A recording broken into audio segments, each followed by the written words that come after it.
અહીંયા નીચે. અહીંયા લખી નાખો એટલે જપા જાય છે. અહીંયા હા,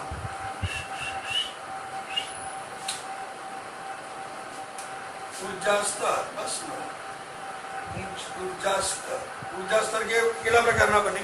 બે પ્રકારના, એક ઊંચો અને નીચો. બરાબર. હવે સમજો, આમાં અણુઓનું શોષણ થાય છે ત્યારે પરમાણુઓ, મેં પહેલા જ કીધું પરમાણુ અને અણુઓ ઉર્જાનું શોષણ કરે છે. તો ઊંચા ઉર્જા સ્તર પર જાય તો ઊંચા ઉર્જા સ્તરને કારણે કઈ અવસ્થા આવે? અસ્થાયી. કઈ અવસ્થા આવે? અસ્થાયી અવસ્થા આવે. કઈ અવસ્થા આવે? અસ્થાયી અવસ્થામાં આવે છે. જ્યારે નીચા એટલે ઊંચા ઉર્જા સ્તરમાંથી નીચામાં જાય, ઊંચામાંથી નીચામાં, ત્યારે કેવો હોય? ઊંચામાંથી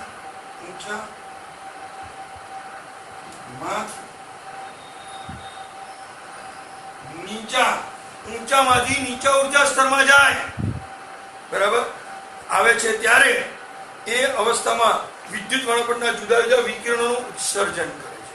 શું કરે? ત્યાં ફરી શું કહું છું? ઊંચા ઉર્જા સ્તરને કારણે તેઓ કેવા છે? અસ્થાયી અવસ્થા.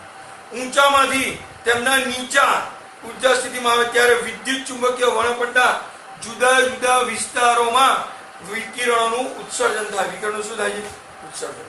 હવે સમજો, હું પદાર્થ એક લઉં છું કે જેણે ઉર્જાનું અવશોષણ કરેલ છે. અવશોષણ શું કર્યું? પદાર્થ જેણે ઉર્જાનું શું કર્યું? અવશોષણ કરે. હવે જો એ ઉર્જાનું અવશોષણ થાય એનો મતલબ શું થયો? કે અવશોષણ કરે એટલે તેના વડે વિકિરણ વર્ણપટ ઉત્સર્જિત થાય. કયો વર્ણપટ? આનાથી વિકિરણ વર્ણપટ ઉત્સર્જિત થાય. કયો વર્ણપટ ઉત્સર્જિત થાય? વિકિરણ વર્ણપટ ઉત્સર્જિત થાય. હવે જો વિકિરણ વર્ણપટ ઉત્સર્જિત થાય, બરાબર, સમજો, તો તેને આપણે કયો વર્ણપટ કહીએ? ઉત્સર્જિત વર્ણપટ. કયો કહીએ? ઉત્સર્જિત. ફરી કોઈ પણ પદાર્થ કે જેણે ઉર્જાનું અવશોષણ કરેલ છે, બરાબર, અને તેના વડે વર્ણપટ ઉત્સર્જિત થાય તો તેને આપણે કયો કહેવાય? ઉત્સર્જન વર્ણપટ. હવે એમાં કયા હોય? પરમાણુ, અણુ, આયન કે જે વિકિરણનો અવશોષણ કરે એને ઉત્તેજિત થયેલા કહેવામાં આવે છે. શું? પરમાણુ, અણુ, આયન. પરમાણુ, અણુ, આયન. ફરી પરમાણુ, અણુ ને આયન, બરાબર, કે જે વિકિરણનું અવશોષણ કરે, જે વિકિરણનું અવશોષણ કરે. તો વિકિરણનું અવશોષણ કરે તો એને આપણે શું કહીએ છીએ? ઉત્તેજિત થયેલા કહેવામાં આવે છે. હવે સમજો, આપણે ઉત્સર્જન વર્ણપટ મેળવવા નમૂનો કાં તો ગરમ કરવો પડે અથવા તો એની પર બે જ રસ્તા જ આપણી જોડે. We have two ways. કાં એને ગરમ કરો, કાં એની પર ઇલેક્ટ્રોનનો મારો કરો, કાં ગરમ કરો, કાં ઇલેક્ટ્રોનનો મારો. તો જે તરંગ લંબાઈ ઉત્સર્જિત થાય તેને આપણે નોંધી લો. સમજો તો શું થાય? અવશોષણ વર્ણપટની ફોટોગ્રાફી પ્રમાણે લેવા જઈએ. અવશોષણ વર્ણપટની કોઈ પણ ફોટોગ્રાફીને નેગેટિવ જેવી જોઈએ. વર્ણપટની નેગેટિવ ફોટોગ્રાફીની કેવી હોય? નેગેટિવ. એટલે સમજો કે નમૂનામાંથી સતત વિકિરણ પસાર કરવામાં આવે ત્યારે અમુક તરંગ લંબાઈના વિકિરણને શું કરે? અવશોષે છે. એટલે શોષિત વિકિરણમાંથી ગુમ થયેલી અથવા ન મળતી તરંગ લંબાઈ તેજસ્વી વર્ણપટમાં કાળી જગ્યા રાખે, સ્પેસ, બ્લેક. હવે સમજો, ઉત્સર્જન કે અવશોષણ વર્ણપટના અભ્યાસ માટે આપણે શું કહીએ છીએ? સ્પેક્ટ્રોગ્રાફી. શું કહે છે? ઉત્સર્જન કે અવશોષણ, ઉત્સર્જન કે અવશોષણ, આનો જે અભ્યાસ છે એને શું કહેવાય છે? સ્પેક્ટ્રોસ્કોપી.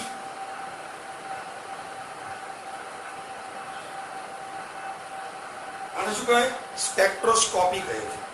દ્રશ્યમાન વર્ણપટ એની આગળ આપણે ચર્ચા કરી લીધી છે. હવે સમજો, હવે આ બધું કહેવા કરતા તમને ચોખ્ખી વાત કરું કે તરંગ લંબાઈઓ, બરાબર, જો અમુક જ જગ્યાએથી વિશિષ્ટ તરંગ લંબાઈઓ અને તેમની વચ્ચે કાળો અવકાશ દર્શાવે. ક્યારે આવું થાય? એક જો વાયુમય કલાવા તો લાલમાંથી જાંબલી તરંગ લંબાઈનો ફેલાવો સતત દર્શાવતા નથી ઉત્સર્જન વર્ણપટ. ઉત્સર્જન વર્ણપટ છે ને લાલથી જાંબલીનો તરંગલંબાઈનો ફેલાવો સતત દર્શાવતા નથી, એટલે અમુક જગ્યાએ વિશિષ્ટ તરંગલંબાઈઓ અને તેમની વચ્ચે કાળો અવકાશ દર્શાવે છે. અને આવા વર્ણપટને રેખા વર્ણપટ અથવા પરમાણવીય વર્ણપટ કહે છે. કયો વર્ણપટ? રેખા વર્ણપટ અથવા પરમાણવીય વર્ણપટ કહે છે. હવે જો રેખા વર્ણપટ ને પરમાણવીય વર્ણપટ આવતું હોય તો એનો મતલબ શું થયો કે વર્ણપટમાં તેજસ્વી રેખાઓ તરીકે દેખાય. હવે તેજસ્વી રેખાઓ દેખાય તો રેખા વર્ણપટ કેવી રીતે હોય? તો જુદા જુદા લોકો આવી ગયા રેખા વર્ણપટ માટે. સમજો, પહેલો કયો આવ્યો? બરાબર, રોબર્ટ બુન્સેન. બીજો કયો આવ્યો? બરાબર, એને શું જોયું સૌપ્રથમ? રોબર્ટ બુન્સેન સૌપ્રથમ હતો. એને શું કર્યું ખબર? આલ્કલી ધાતુઓ પકડી, રૂબિડિયમ, સીઝિયમ, થેલિયમ, ફ્રાન્સિયમ. બરાબર, શરૂઆત ક્યાંથી કરી? રૂબિડિયમ, પછી સીઝિયમ, પછી થેલિયમ, પછી ઇન્ડિયમ, પછી ગેલિયમ, પછી સ્કેન્ડિયમ વગેરે તત્વોની શોધ થઈ. બરાબર, વગેરે તત્વોની શોધ. જ્યારે ખનિજો નું પૃથ્થકરણ સ્પેક્ટ્રોગ્રાફી કરવામાં આવે ત્યારે બરાબર આ બધું થઈ જતું. પણ હવે તમે સમજો, આ બધી કવાલી જ કરી જાણે, આ બધું કઈ અગત્યનું સમજ્યા. પણ હવે અમારે ચલાવવું પડે. સૂર્યમાં હિલિયમ તત્વની શોધ કરી કોને? સ્પેક્ટ્રોગ્રાફી. આજે આપણે સ્પેક્ટ્રોસ્કોપી કરીને એની મદદથી જોઈશું. મેઇન વસ્તુ આપણે હાઇડ્રોજનની વાત કરો. હવે પાઠ કરો ચાલુ થાય છે. થોડો મુદ્દો અહીંયા આગળ. ચલો, જ્યારે હાઇડ્રોજન વાયુમાંથી વિદ્યુત વિભાર પસાર કરવામાં આવે ત્યારે અણુ વિયોજિત થાય અને હાઇડ્રોજન પરમાણુ શું? હાઇડ્રોજન પરમાણુ ઉત્તેજિત થાય. બરાબર, ઉત્તેજિત થાય એટલે શું થાય? જુદી જુદી આવૃત્તિવાળા, કઈ જુદી જુદી આવૃત્તિવાળા વિદ્યુત ચુંબકીય તરંગોનું શું કરે છે? ઉત્સર્જન કરે. હવે વિદ્યુત ચુંબકીય તરંગોનું જો ઉત્સર્જન થતું હોય બરાબર, તો હાઇડ્રોજન વર્ણપટમાં કેટલીક શ્રેણી આપણને મળે. શું મળે? કેટલીક શ્રેણી, એટલે કે અલગ અલગ રીતે આને દર્શાવવામાં આવે. તો બામર નામના વૈજ્ઞાનિકે 1885 અવલોકનોના આધારે જે દર્શાવ્યું કે રેખાઓ તેની તરંગ સંખ્યા વિભાર વડે દર્શાવવામાં આવે. તો વિભારનું એને મૂલ્ય કીધું. કેટલું કીધું? વિભાર 109. યાદ રાખજો આંકડો. બરાબર, 109 677. હવે અહીંયા આપણે પહેલી હાઇડ્રોજન પછી બીજું લીધું તો હિલિયમ સૂત્ર આપ્યું અને એને જે એકમ આપ્યો એને સીએમ કીધું. અહીંયા લોચા છે, હજુ આગળ આવશે. એટલે એને શું કર્યું? જે n બરાબર 3 4 2 તો અહીંયા આવી ગયા, અહીંયા 2 તો આવી ગયા, એટલે અહીંયા ક્યાં લેવો આપણે? 3 4 5 ડેશ લીધા. બરાબર, અને એના પછી હવે આ તો થઈ ગયું 3 4 5 ડેશ. હવે આ સૂત્ર દ્વારા વર્ણન કરાયેલી રેખાની શ્રેણીને આપણે કઈ કહેવાય છે? બામર નહીં હો, બામર શ્રેણી. આ પહેલો મુદ્દો આપણે. હવે આપણે બીજા મુદ્દાનું ડિસ્કશન શું કહે છે કે વિદ્યુત વર્ણપટ વડે દર્શાવવામાં આવ્યો. તો સ્વીડનના એક નિષ્ણાત રીડબર્ગ નામનો વૈજ્ઞાનિક આવ્યો અને એને શું કર્યું ખબર? ભાઈ હા, તારી વાત સાચી ગઈ હો, તું 100% સાચો. એટલે આનું આ સૂત્ર આપ્યું, પણ ખાલી અહીંયા આગળ બદલો કર્યો. એને શું કર્યું ખબર? Ni અને N1 અને N2 લઈ. N1 અને N2 એનો સ્ક્વેર. અને કે તું સાચું ભાઈ.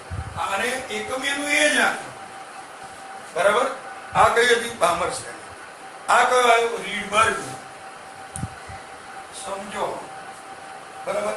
અને N1 N2 માં એને કહી દીધું કે આ લેવાની, નાના કરતા એક પ્લસ લેવાનું. એટલે સમજો, N1 બરાબર 1 2 3 4 તો N2 શું લેવાનું? સમજો, આમાં એક ઉમેરતા જવાનું. N1 + 1 N2 + 1 N2 + 2 એક ઉમેરતું જવાનું. બરાબર, એટલે સોરી N1 + 2 N1 + 3 વગેરે ઉમેરતું.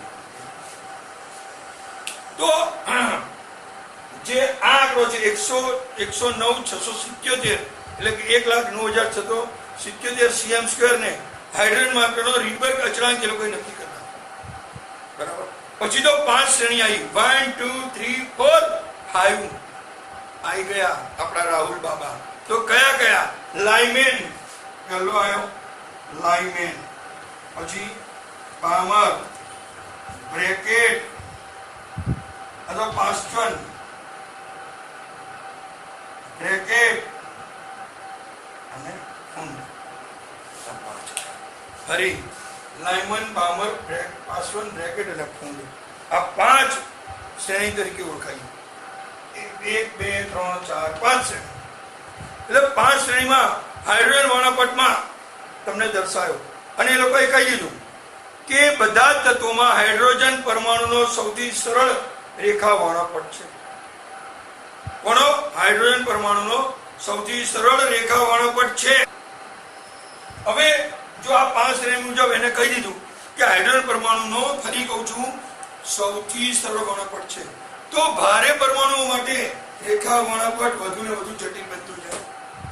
એટલે એને કીધું કે રેખા વર્ણપટમાં સામાન્ય બાબતો છે. તો પહેલી શું કીધી?